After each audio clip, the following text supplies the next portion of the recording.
Buenas noches, amigos y amigas, qué bueno que estén con nosotros esta noche. El Salvador elige 2018. Esto es Gente de Opiniones, pero edición especial porque estamos en la ruta hacia el 4 de marzo de 2014, porque El Salvador está a punto de elegir a 84 diputadas y diputados suplentes y, bueno, por supuesto, sus titulares y los 262 consejos municipales liderados por alguna alcaldesa o alcalde.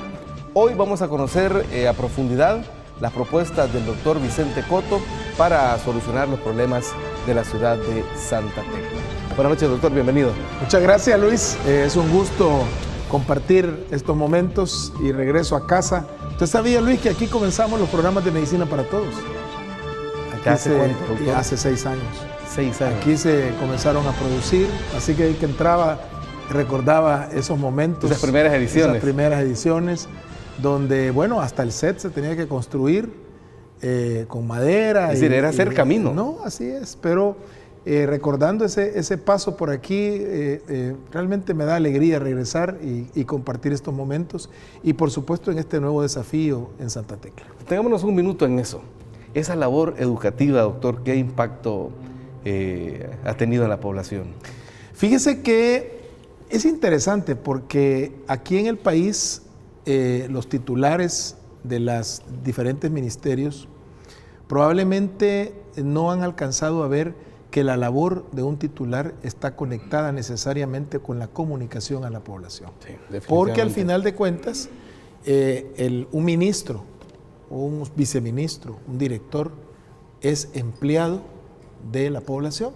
Claro. Y nosotros tenemos que dar cuenta, y no solamente a través de esas rendiciones, que ahora ya son costumbre en el país, sino que lo más importante es mantener informado. Cada cartera de Estado tiene sus características propias, y cuando nosotros comenzamos con el programa que por ley nos obligó a hacer, eso le iba a decir, hay un artículo de la ley que nosotros estamos obligados ¿no? a tener ese proceso de educación a la población.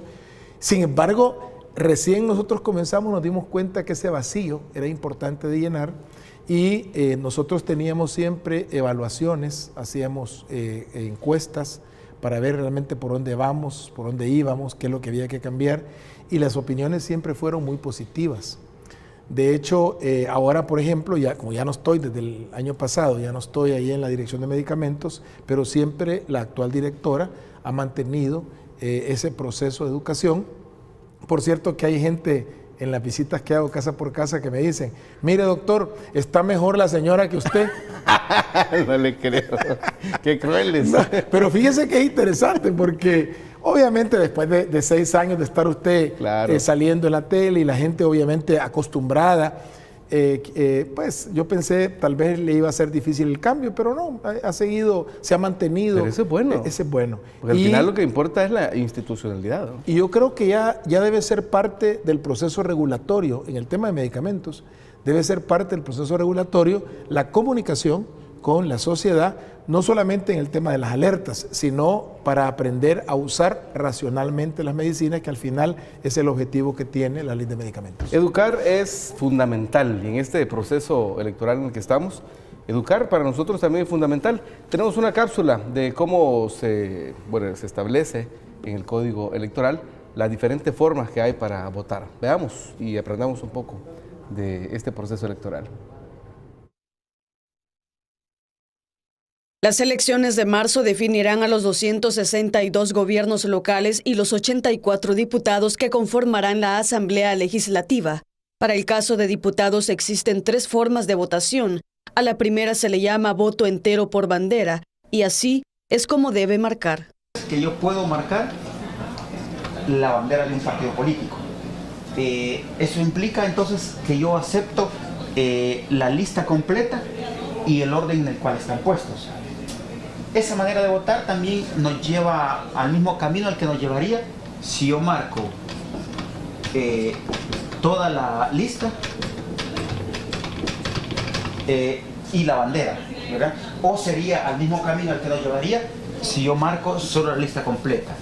Es decir, digamos, yo estoy aceptando siempre la lista completa. Una segunda forma se llama voto entero preferente, en la que usted deberá marcar por bandera y rostro, o solo por rostro. La tercera manera de marcar la papeleta es mediante el voto fraccionado o cruzado. Aquí no vale marcar bandera, de lo contrario su voto será nulo. En el caso de los departamentos con coaliciones entre partidos, se puede marcar las dos banderas. En los departamentos donde hay coalición de partido, la persona puede marcar una bandera o las dos banderas. Y nos vamos a dar cuenta que donde hay coalición de partido aparecen dos banderas juntas y una sola columna de la planilla de candidatos. Bueno, gracias a Merlin Vélez por ese material. Vamos a ver, doctor, las elecciones en las que estamos a punto de participar, bueno, que ya estamos participando, pero que el próximo 4 de marzo vamos a tener la oportunidad de pues, marcar una bandera, un rostro. Se define en el territorio, ¿no es cierto? ¿Cómo va ese trabajo de cara a ganar pues la simpatía y la aceptación de la gente en el territorio? Yo creo que esa es una de las cosas que para mí ha sido una escuela, y me parece que hemos concluido ya algunas enseñanzas que a mí me gustaría trasladarle a la audiencia en esta noche. Lo primero de ellos es que en el caso de municipalidades, de alcaldías, de alcaldes, ese es el gobierno que por definición tiene que estar más cercano a la población. Entonces a mí me parece que una de las cosas que tenemos que aprender como país es que la relación entre las autoridades de una alcaldía y la población tiene que ser una relación estrechísima. Tradicionalmente en el país, la cultura electoral nos había enseñado que esta era a través de saltos. Cada 3 años los candidatos volvían a aparecer, el alcalde volvía a aparecer, y con regalitos, ¿verdad? Y esto desafortunadamente todavía se mira en el país. Sin embargo, la educación política la tenemos que ir poco a poco profundizando para que las comunidades entiendan que esa dinámica entre alcalde y municipalidad pues tiene que irse estrechando más para que los proyectos que se desarrollen en el municipio realmente nazcan de la sociedad. En nuestro caso, hace 5 meses, Luis, nosotros comenzamos un proceso que tuvo 2 vertientes. En primer lugar, nosotros organizamos lo que en Santa Tecla era bastante importante, las mesas de participación ciudadana. Los anteriores gobiernos del FMLN en Santa Tecla le habían dado privilegio a la conformación de estas mesas de participación. Desafortunadamente, y me parece que eso fue un gran desacierto del alcalde actual, él canceló esas mesas de participación y en este momento nosotros la tuvimos que reactivar. A mí al principio me parecía que iba a ser un poquito complicado, pero no, la gente estaba ya... Había memoria. No, claro, y de inmediato, cuando comenzamos a activar la mesa de mujeres, inmediatamente empezó a llegar personas que habían participado en esa mesa anteriormente o nuevas mujeres que querían participar, y así llegamos a constituir, Luis, 14 mesas de participación.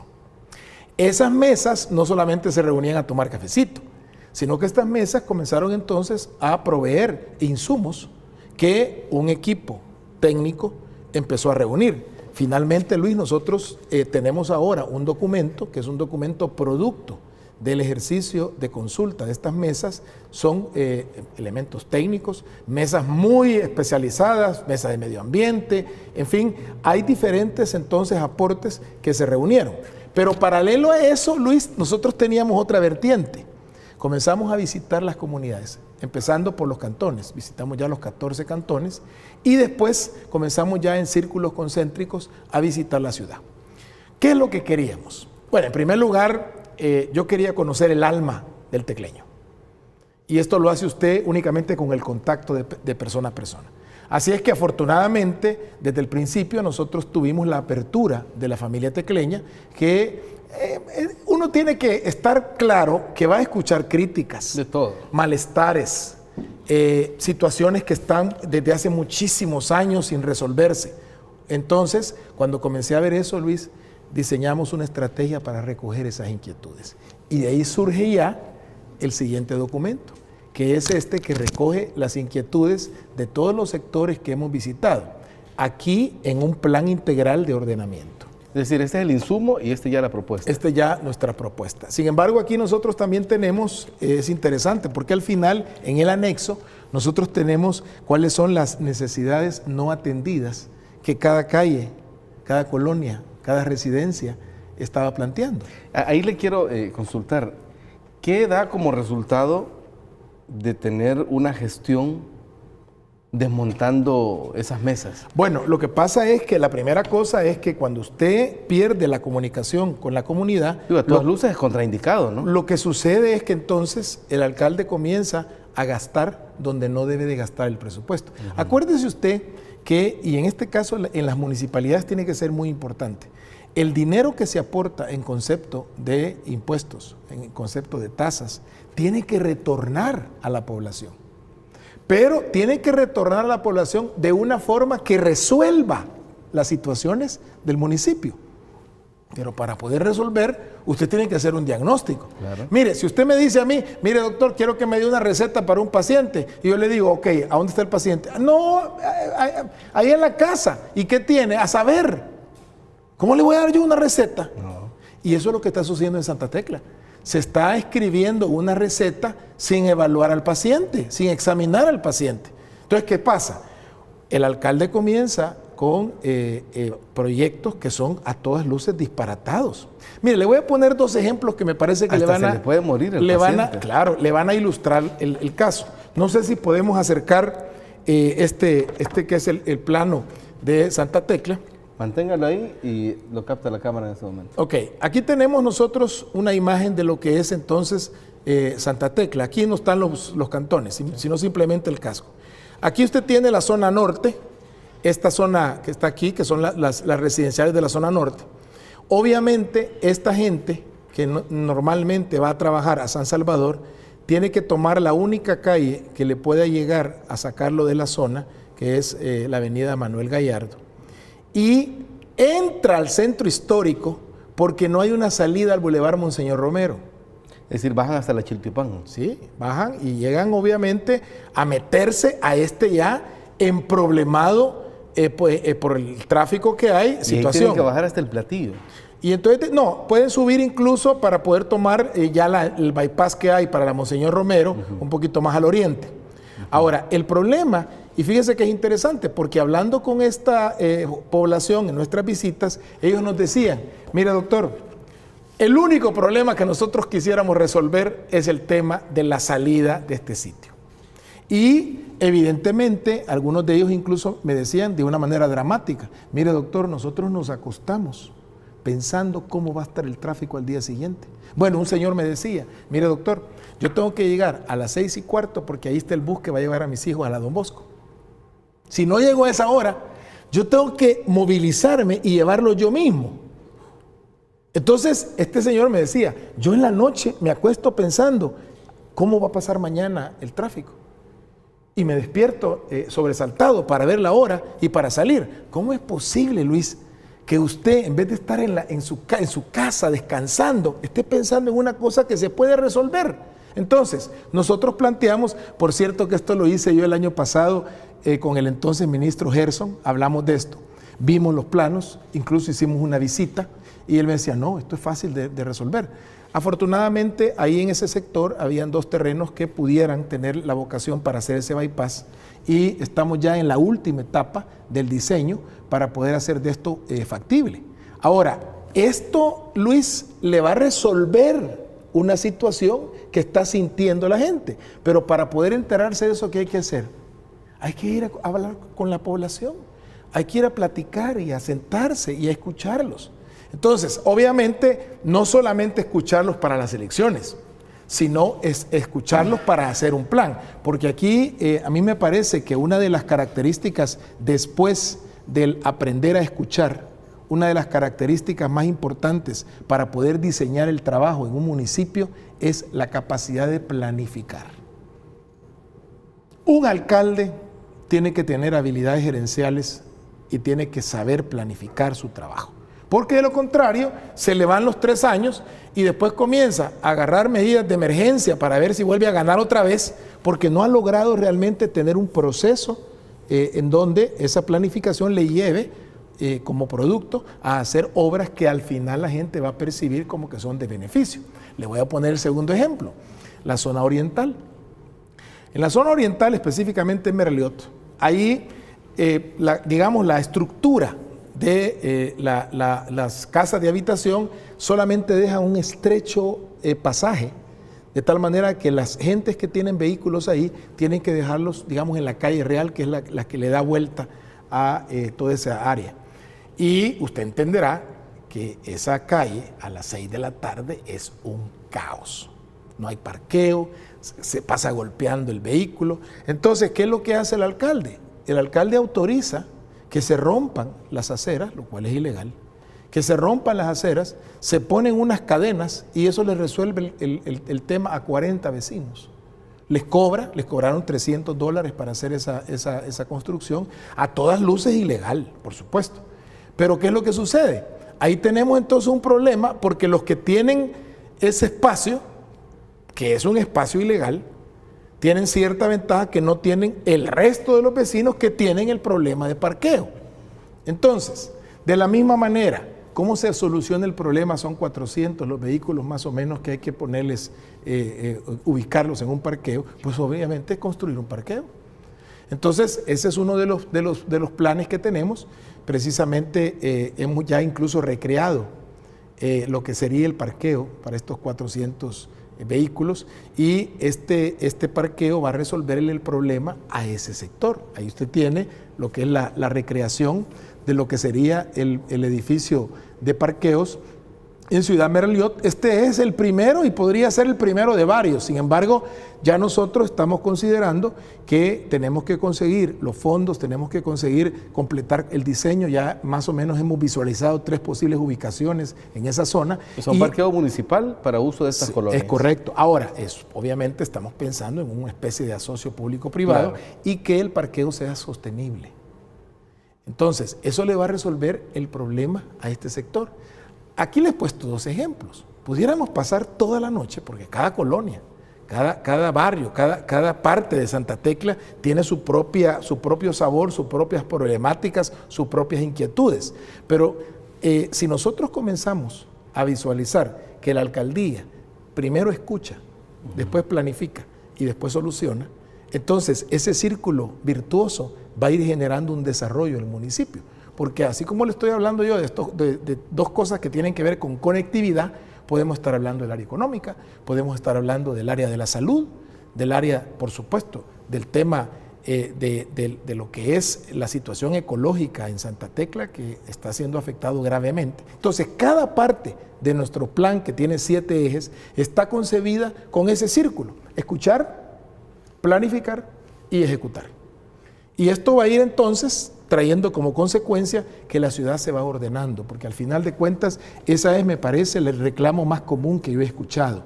Santa Tecla se ha convertido en una ciudad desordenada, una ciudad caótica. Ahora, por ejemplo, ha estilado en los últimos meses el alcalde empezar a cambiar las direcciones de las vías. De repente una iba de norte a sur, ahora va de sur a norte, la mitad es contrasentido, ponen un alto de un lado, después otro alto de otro lado. O sea, realmente hay un caos en el tema de lo que es el ordenamiento vehicular. Así ¿Cuál será el criterio para hacer esto? Bueno, no hay criterio. Yo creo que el problema es que existe una ausencia de planificación ahí en el municipio de Santa Tecla, que ha traído, bueno, por ejemplo, en el tema de las calles. Usted sabe que la Ciriaco López, que es una calle que está adyacente a los mercados, ahorita ya no es calle. Ahorita ya es un mercado ahí. Entonces, todo este tema del desorden que existe ha hecho que se han cambiado incluso culturas que tradicionalmente eran parte de la vida tecleña. En Santa Tecla, el domingo era un día en el cual la familia tecleña incluso salía de sus casas, a veces a pie, se iba al mercado a comprar y era una experiencia bonita. Hoy ya no se puede hacer eso. ¿Y eso en qué termina? Termina en que si ya la familia tecleña ya no va a comprar, obviamente bajan las compras que se realizan y eso trae como consecuencia una merma en el desarrollo del comercio a nivel de Santa Tecla. Por el otro lado, Luis, si nosotros comenzamos a ordenar un municipio, esto va a traer como consecuencia que se va a activar la economía. Y entonces se vuelve ya, insisto, en un círculo virtuoso. Pero siempre pasa, y yo creo que esa es la gran enseñanza que yo he aprendido en estos meses, a escuchar a la familia, a escuchar a la población, a los jóvenes, a escuchar a las personas de la tercera edad, a ver cuáles son realmente las cosas que les preocupan. Algunas de estas, y esto lo tenemos en este documento, algunas cosas, Luisito, tienen ya un histórico de años que se están viniendo y se están reiterando y nunca se solucionan. Usted dirá, bueno, pero algunas son pequeñas. Sí, pero son pequeñas, pero a la larga es una piedrita en el zapato. A mí me gustó hace un par de semanas que nosotros estábamos en la colonia de Quezaltepec y me decía un señor, salió de su casa y me dice, mire doctor, ¿sabe cuál es el problema que tengo aquí? Que este es un área bien oscura, enfrente de su casa. Entonces aquí es un punto de asalto. Tenemos una cámara enfrente de la calle, pero han colocado una rastra hace meses que obstaculiza la visual de la cámara. Entonces me dice él, ¿de qué sirve la cámara? Y es una cuestión que el que está operando la cámara, ¿okay?, de repente mira que no se ve nada porque se mira una rastra, ¿qué es lo que tendría que hacer? Reportarlo. De inmediato hay que retirar esa rastra. Entonces, son cositas que lo que requieren es un poquito de diligencia, el interés en resolver problemas, el interés en soluciones. Y este es algo precisamente que se debe de ir recuperando en el gobierno local. Vamos a hacer una pequeña pausa, doctor, 2 minutos, y luego me gustaría que profundizáramos en esos 7 ejes de los que me habló. Ya venimos con más, estamos hablando con el doctor Vicente Coto, candidato a la alcaldía municipal por Santa Tecla, de la coalición FMLN-CD. Ya venimos con más.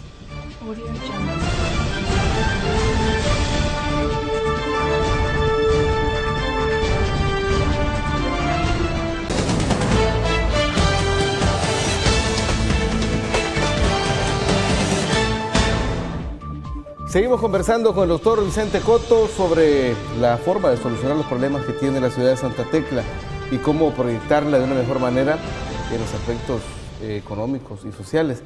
Ahora, doctor, justamente para eso, para el desarrollo económico y social, ¿de qué manera articular todos los sectores de Santa Tecla? Santa Tecla es una ciudad muy rica en clase media, en sectores profesionales, sectores deportistas. Es decir, ¿cómo lograr articular todos esos elementos que tiene la ciudad? Usted sabe, Luis, que uno de los problemas que tenemos en el país es que no hemos aprendido a llegar a acuerdos. Como que nos es complicado el aprender a escuchar a las personas que no piensan como nosotros. Y esto es una cuestión que es parte de la cultura de paz que hay que ir desarrollando. Cuando nosotros comenzamos a trabajar, y voy a traer a cuenta mi experiencia en la última institución que trabajé, había una serie de intereses encontrados entre los grupos que estábamos regulando. Laboratorios nacionales, laboratorios internacionales, droguerías, farmacias y por supuesto el público. Esos intereses que aparentemente estaban encontrados, a cualquier persona le hubieran podido significar, bueno, no se puede hacer nada. Pero claro que se puede hacer. Lo que sucede es que hay que sentarse, hay que aprender a escuchar a los que tienen esos intereses y ver de qué manera vamos apostándole a una solución que va a beneficiar al final a un objetivo común. Medicamentos, en el caso de la dirección, medicamentos de bajo costo y de buena calidad, accesibles a la población. Entonces, el laboratorio tiene interés en vender los medicamentos, tanto el nacional como el internacional.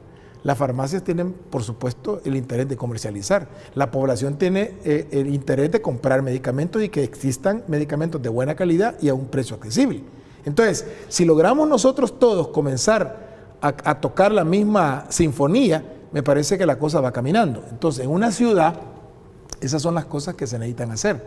La ciudad tiene que aprender a pensar en todos los ciudadanos, no solamente en mis amigos, que ese es otro de los problemas que tiene el alcalde actual. No solamente en mis amigos, sino que la ciudad tiene expresiones diferentes. Hay diferentes religiones, hay diferentes expresiones culturales, ideologías, hay diferentes sectores económicos, hay unos que quieren vender, otros que quieren comprar. En fin, existe una serie de intereses que son particulares. ¿Cuál es la gracia del municipio? El poder tener un encuentro de esos intereses en beneficio del desarrollo del municipio. Entonces, le voy a poner un ejemplo sencillo. Cuando nosotros tenemos un comercio, por ejemplo, de hortalizas, ¿ok? Ese comercio de hortalizas resulta que es traído de Guatemala o de otros municipios. Pero ahí en Santa Tecla hay productores de hortalizas. Entonces, ¿qué tendríamos que hacer? Priorizar. Conectar al productor con el comerciante. Y evidentemente, al final, si yo voy a obtener un desarrollo local de la producción, eso inmediatamente va a mejorar las condiciones para que ellos tengan capacidad de comprar y entonces va a mejorar la compra del producto. Entonces se vuelve, insisto, porque esto de los círculos virtuosos es importante de enfatizarlos. Entonces, los proyectos municipales tienen que pasar precisamente por ese cambio de mentalidad. Nosotros tenemos que apostarle en el municipio al desarrollo de toda la población. No solamente los que nos interesan, no solamente los votos, ¿verdad? Fíjese que ahorita que estoy hablando de esto de los votos, recuerdo que uno de los primeros cantones que visitamos es Pajales. ¿Usted conoce Pajales? No. Este es el más distante, está al sur. Por cierto que para poder llegar a Pajales, usted podría ir por los cantones del sur, por las Granadillas, por ejemplo, y ahí seguir, pero ahí existe un río que no le permite... por la calle Comasagua. Sí, exacto. Entonces, ¿qué tiene que hacer para ir a Pajales? Tiene que ir al puerto. Y de ahí sube por una calle que, bueno, no se tarda como 1:30 para subir. Ahora, en el periodo pasado se tramitó los fondos para poder construir ese puente. De tal manera que desde entonces están esos fondos. Sin embargo, la alcaldía municipal tenía que dar una contrapartida.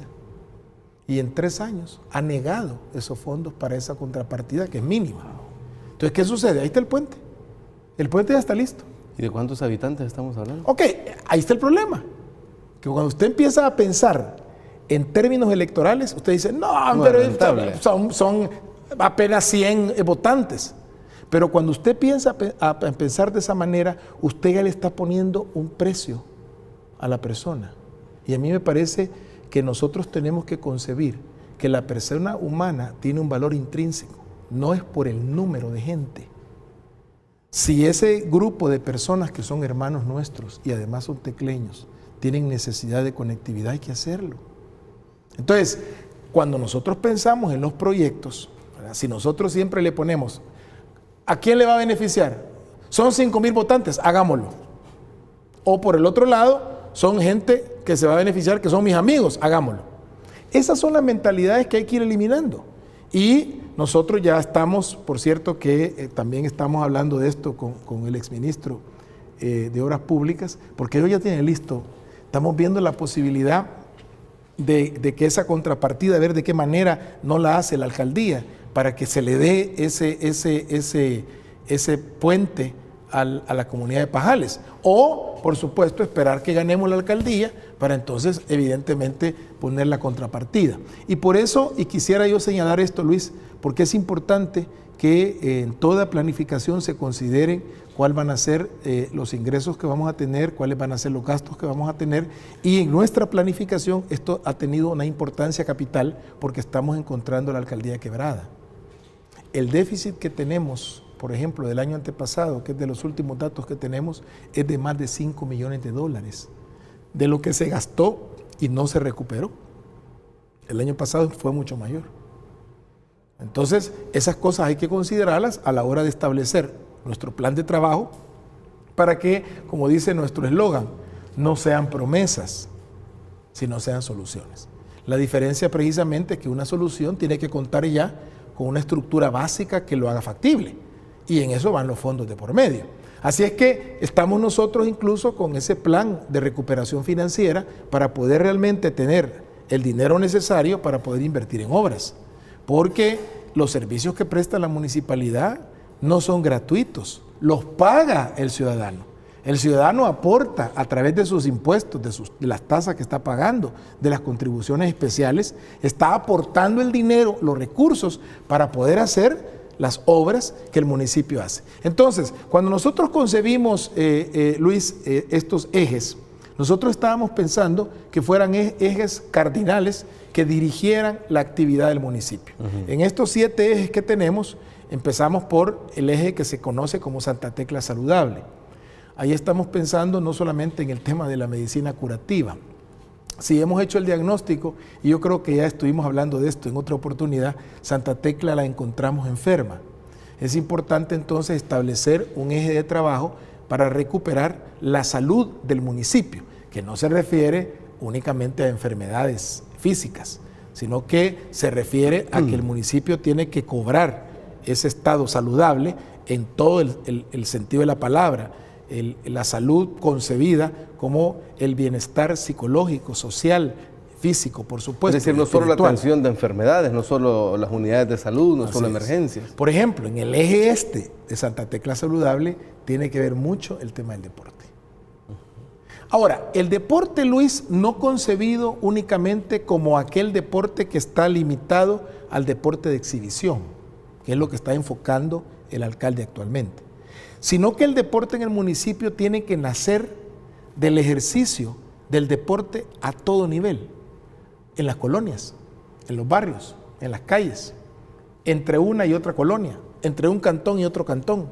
En otras palabras, que exista realmente un diseño en el cual todo el municipio está creciendo en el ejercicio de hábitos saludables, incluyendo el deporte. Nosotros tenemos una mesa de deporte, Luis, que hay personas que son conocidas en el deporte nacional. Crisia es la que lo dirige, es una mujer... Crisia García. Sí, una mujer que es un orgullo para el emblema del país. Y además tiene un concepto de planificación, esa mujer, increíble.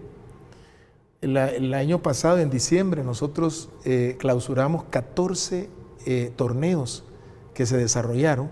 Y obviamente ya cuando estábamos clausurando el torneo, ya ella me estaba diciendo, mire doctor, el otro año vamos a empezar a hacer esto, vamos a hacer lo otro. De tal manera que ese entusiasmo lo estamos transmitiendo para que Santa Tecla, que tiene esa vocación deportiva, encuentre en la municipalidad, encuentre eco para esos proyectos y se desarrollen.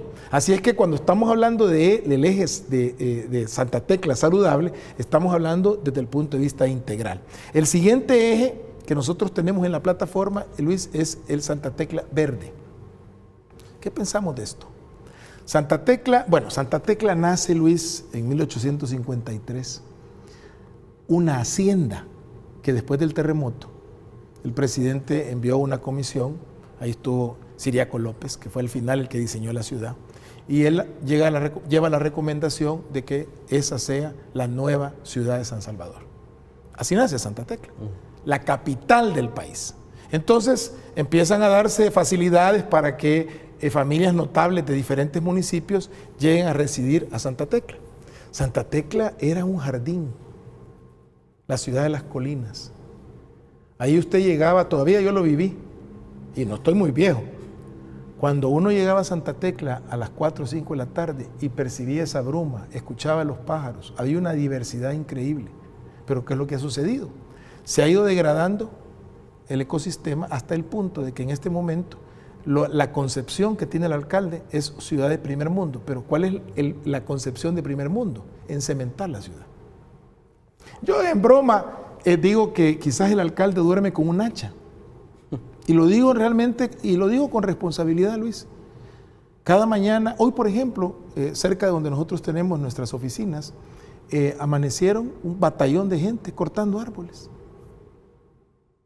Y el daño que se hace, Luis, al ecosistema, cuando usted empieza a mutilar el ambiente y lo empieza a encementar, es un daño que lo vamos a lamentar a corto plazo. Entonces, cuando hablamos de Santa Tecla Verde, es precisamente, primero, establecer un proceso de reforestación serio para que se empiece a recuperar la biodiversidad que se había perdido. De hecho, el Ministerio de Medio Ambiente ya tiene un mapeo de todo el país, de manera satelital, de todo lo que se necesita recuperar. Me imagino que también está Santa Tecla. Sí, ahora, fíjense que es interesante porque lo que pasa es que esto pasa por un proceso de educación incluso de la familia. O sea, si nosotros le empezamos a recobrar el amor a la naturaleza, y usted puede tener un espacio de 1 metro cuadrado, Y ahí usted puede hacer un proyecto de vegetación. Hay jardines, hay algunos lugares que hemos visitado que cuando uno llega en pocos metros cuadrados, usted tiene una vegetación preciosa. Por otro lado, también hay sitios donde probablemente hay más terreno, pero ahí... Ahora, la alcaldía tiene que ser el abanderado en estos procesos. Pero ¿qué es lo que sucede, Luis? Yo no sé si usted conoce el redondel que está a la entrada de la colonia Quesaltepec. Sí. Ahora ese redondel se llama redondel Tegucigalpa. Ahí hay una ceiba en el centro. Ahora tiene unas cosas de metal que dan vuelta. Bueno, imagínese usted, cierran el redondel, vuelan la ceiba, encementan ahí, ponen unos bancos y unas hélices. Por cierto que una de las 3 hélices, las del medio, el primer día voló. Gracias a Dios, Luis, no iba pasando nadie, porque imagínese usted, una hélice de metal que viene del cielo, le cae a alguien. Ahora, ¿qué es lo que hay ahí en este momento? Hay unas bancas para irse a sentar. Yo paso con frecuencia porque estamos visitando y nunca he visto a alguien sentado en una banca. ¿Por qué? Porque esa es una calle de alto tráfico, si es la entrada de la colonia Quesaltepec. O sea, es una calle donde circula, solo pasarse la calle. ¿Y sin sombra? Sin sombra. Solo pasarse la calle es una aventura. Yo no me puedo imaginar a alguien sentado en una banca después de pasarse esa calle tan peligrosa, viendo carros. Y con el peligro que le cae con le cae a una de las hélices. Pero ahora, Luis, ¿qué es lo que habría que haber hecho? Por eso, cuando iniciamos el programa, decía, primero, escuchar. Cuando yo platico con la gente alrededor, ¿qué me dicen? Mire, doctor, si aquí lo que necesitamos es una pasarela.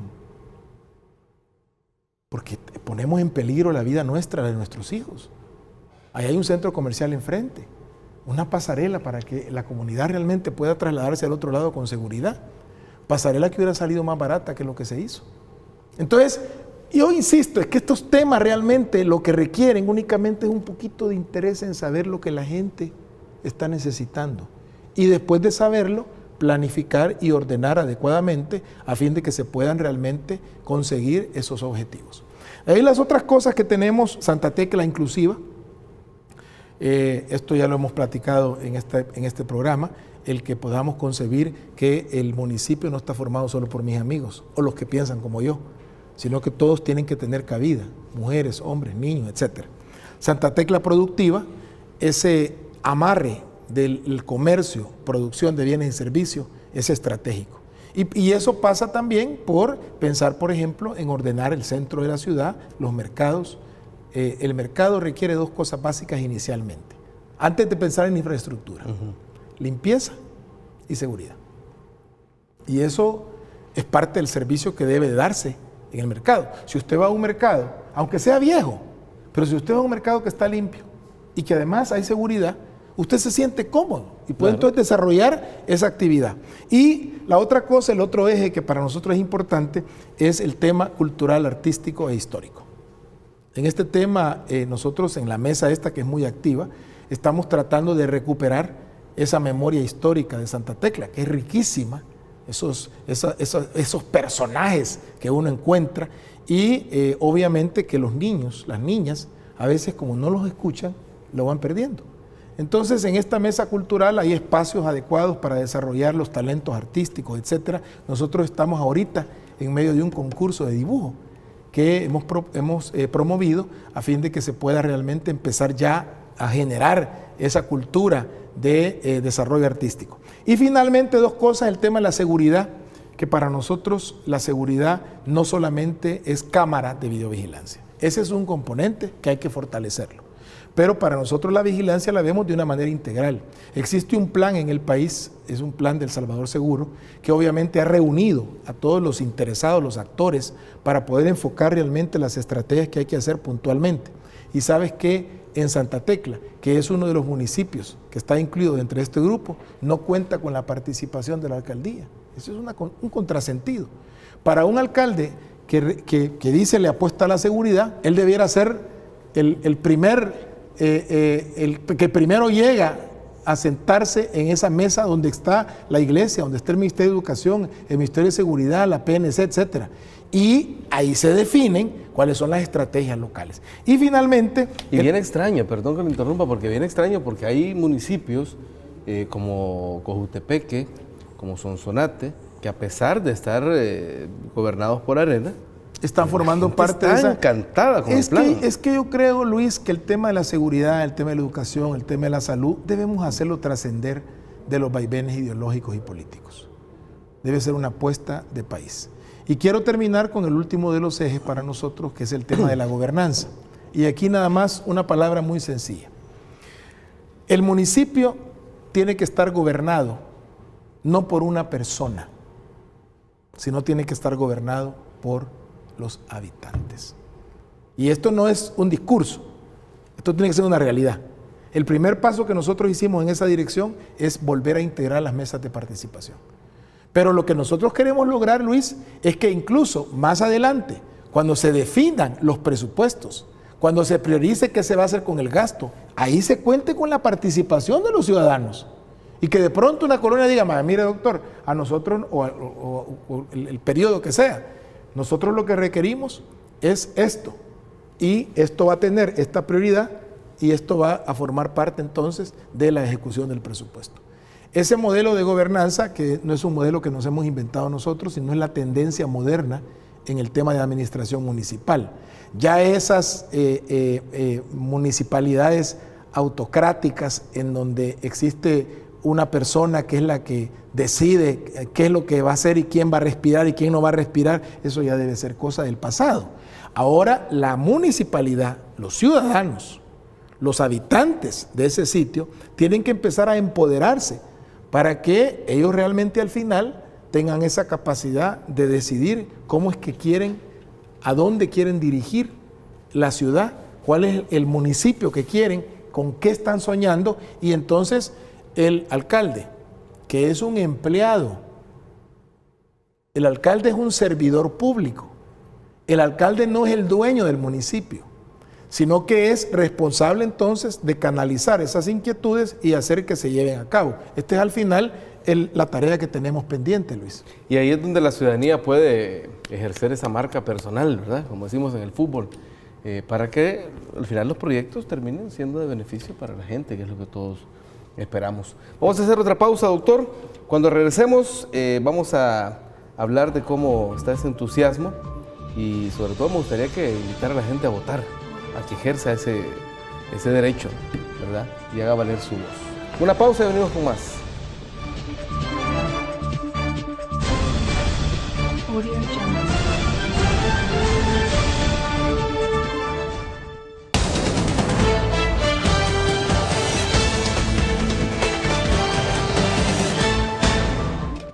Seguimos hablando con el doctor Vicente Coto, estamos en El Salvador Elige 2018.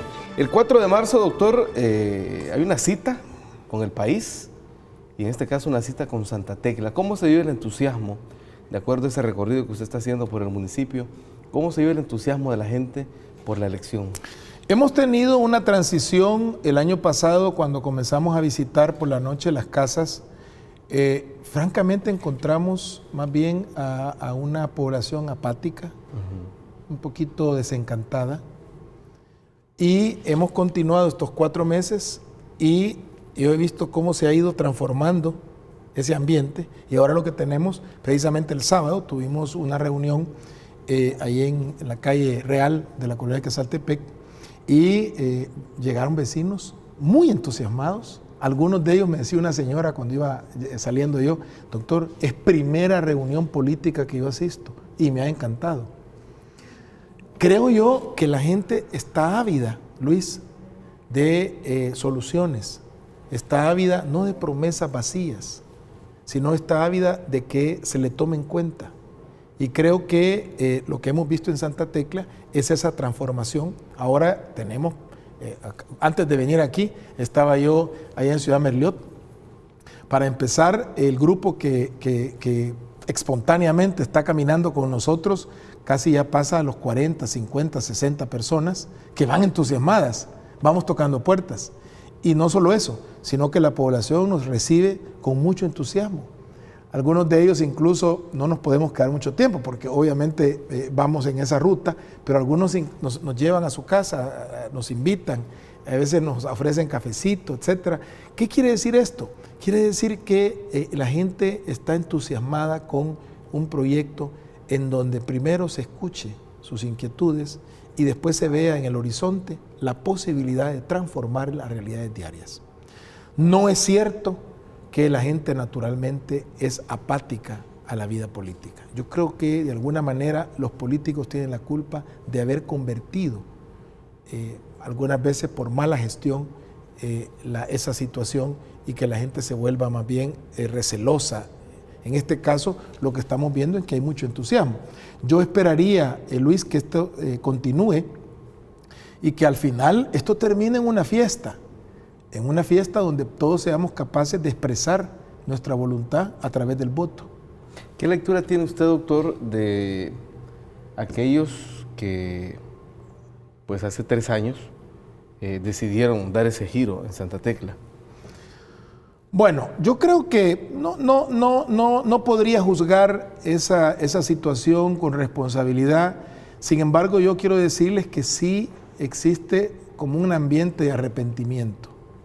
O sea, a mí me parece, la lectura que yo he percibido es que algunas personas, incluso que tienen inclinaciones de derecha, están desencantados porque ellos pensaron, bueno, ellos esperaban que un gobierno de Arena, pues de alguna manera le iba a favorecer a este grupo. Y sin embargo, las condiciones de Santa Tecla están muy complicadas, muy complejas. Usted mira una Santa Tecla que ha retrocedido. Nosotros no solamente escuchamos esos comentarios, sino que también en las mismas redes, ahí la gente se expresa. Y yo creo que ya esa tendencia que tenían esos políticos de disfrazar la realidad y maquillarla, de tal manera que se quieran convencer de cosas que no son.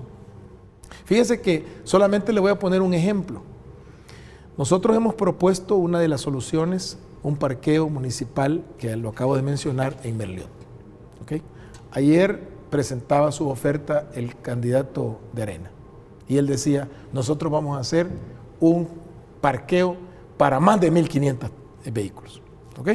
Entonces uno dice, bueno, es mejor la oferta, ¿va?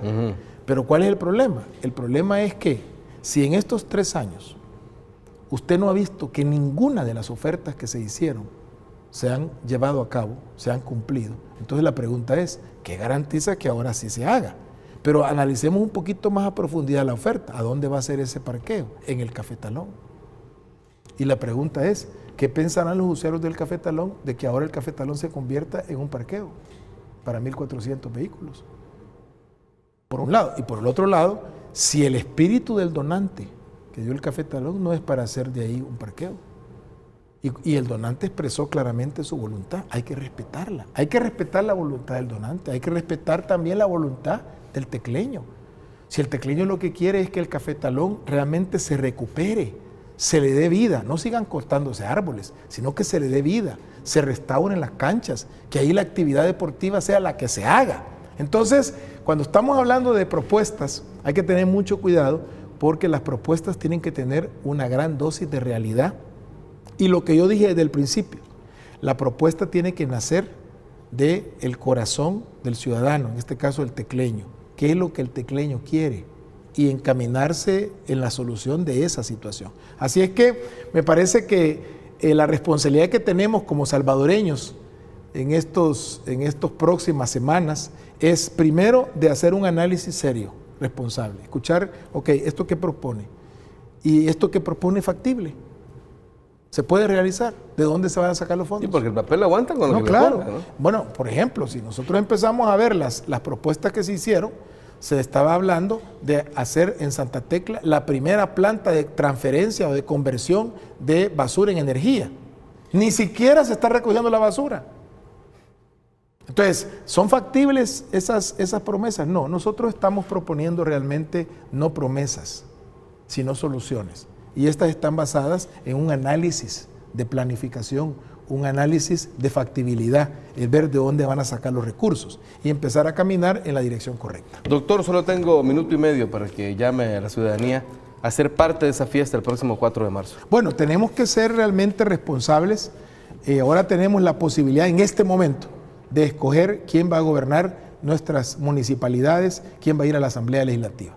Y en este caso tenemos que asistir responsablemente, tomar la decisión responsablemente.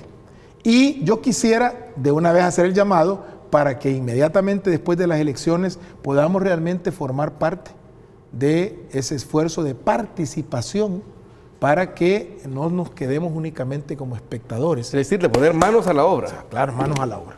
Perfecto, doctor. Muchísimas gracias por acompañarnos en esta entrevista. Espero verlo antes del 4 de marzo, nuevamente aquí en este foro. No, muchas gracias, Luis, y bendiciones para todos. Listo, a ustedes, amigos y amigas, quédense con Gente Ve. Hay más para todos y para todas. Pasen buenas noches. Audio Jungle.